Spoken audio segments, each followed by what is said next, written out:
दोस्तों, उत्तर प्रदेश में शंकराचार्य और मुख्यमंत्री योगी आदित्यनाथ के बीच की जंग रुकने का नाम नहीं ले रही है। शंकराचार्य अविमुक्तेश्वरानंद सरस्वती ने एक बार फिर वाराणसी में एक प्रेस कॉन्फ्रेंस की है और प्रेस कॉन्फ्रेंस करके उन्होंने कई बड़ी बड़ी बातें कही हैं।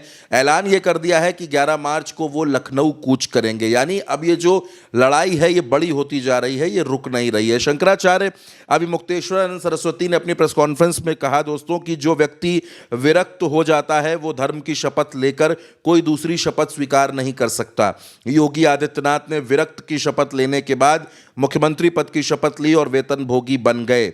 शंकराचार्य ने यह भी कहा कि इन 10 दिनों में सिर्फ 2 काम किए गए। एक, गोदान नाम की फिल्म रिलीज कर उसे टैक्स फ्री कर दिया गया। क्या इससे गौमाता की रक्षा हो जाएगी? और दूसरा, डीएम को गौशालाओं को ठीक करने का संदेश भेजा गया है।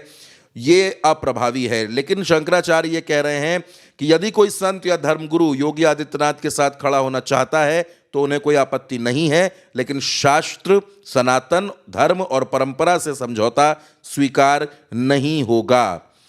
अब दोस्तों, ये बात भी उन्होंने ये सवाल उठाया है। ये सवाल वो कर रहे हैं कि उन्होंने 10 दिन में जवाब देने को कहा है और चेतावनी दी है कि उत्तर न मिलने पर इसे अधर्म का समर्थन माना जाएगा। ये धर्माचार्यों को उन्होंने एक अल्टीमेटम दिया है, उनसे जवाब मांगा है। और दूसरी तरफ ये बात भी निकलकर सामने आ रही है कि 11 मार्च को वो लखनऊ कूच कर सकते हैं। गौ माता को लेकर उनकी जो मांग है उसे एक बड़ा आंदोलन बना सकते हैं। दोस्तों, शंकराचार्य का मसला उत्तर प्रदेश में लगातार बड़ा होता जा रहा है। शंकराचार्य के मसले पर डिप्टी सीएम ब्रजेश पाठक ने एक न्यूज़ चैनल के कॉन्क्लेव में क्या कहा था, क्या बोला था उन्होंने, वो भी सुन लीजिए। मेरा मानना है कि वो जो चोटी नहीं खींचना चाहिए था, जो भी दोषी है उसके खिलाफ कड़ी कार्रवाई होनी चाहिए। वो जो जिस तरह की वीडियो बने उसने नुकसान पहुंचाया, चोटी नहीं खींचना चाहिए। जिसने भी किया है, आपको बल का प्रयोग करना है तो लाठी लीजिए और आपको अन्य संसाधन मिले हैं। चोटी खींचना महाअपराध है और जिसने भी खींचा होगा देखना कि कई बरस बाद भी उसको बहुत पाप पड़ेगा, बहुत पाप पड़ेगा। छोटे छोटे बच्चे थे, 14-15 साल पाप पड़ेगा। मैं कह रहा हूं पाप पड़ेगा। जिन लोगों ने चोटी खींचा है, हम तो हिंदू मैथोलॉजी में भरोसा करते हैं और ये जान लो खाता बही सब लिखा जा रहा है। जिन लोगों ने चोटी को ऐसे छुआ होगा उसको पाप पड़ेगा। अब इस मसले पर दोस्तों हंगामा लगातार जारी है। समाजवादी पार्टी के विधायक हैं अतुल प्रधान।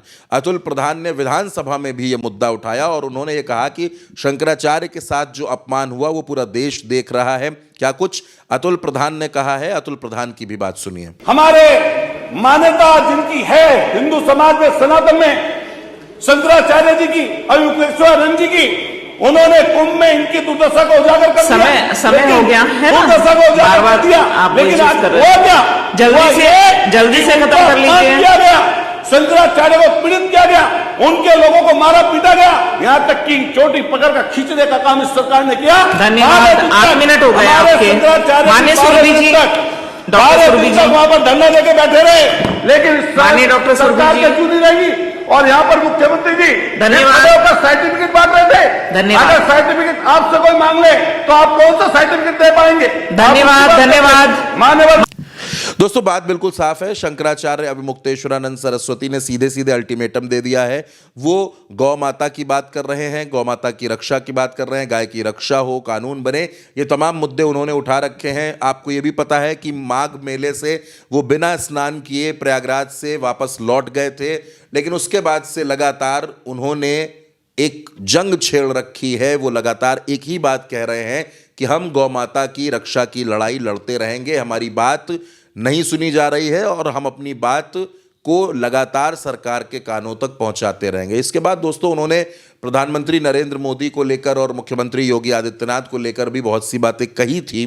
सदन में योगी आदित्यनाथ ने इस मसले पर क्या कुछ कहा था, जो विधानसभा में उनका दिया हुआ बयान है, वो बयान भी सुनिए। हर व्यक्ति शंकराचार्य नहीं लिख सकता। हर व्यक्ति हर पीठ के आचार्य के रूप में जाकर के जहां तहां वातावरण खराब नहीं कर सकता। उन मर्यादाओं का पालन सबको करना होगा।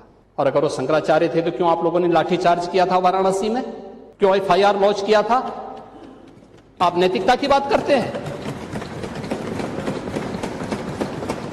दोस्तों, जाहिर सी बात है कि ये मसला लगातार बड़ा होता जा रहा है। शंकराचार्य अवमुक्तेश्वरानंद सरस्वती ने एक बार फिर इसमें बयान देकर इस हंगामे को और बड़ा कर दिया है। एक तरफ ब्रजेश पाठक बटुकों का सम्मान कर रहे हैं, 101 बटुकों को घर बुलाकर वो सम्मानित कर रहे हैं, उस पर भी अवमुक्तेश्वरानंद ने तंज कसा कि पहले मारते हैं फिर फूल बरसाते हैं।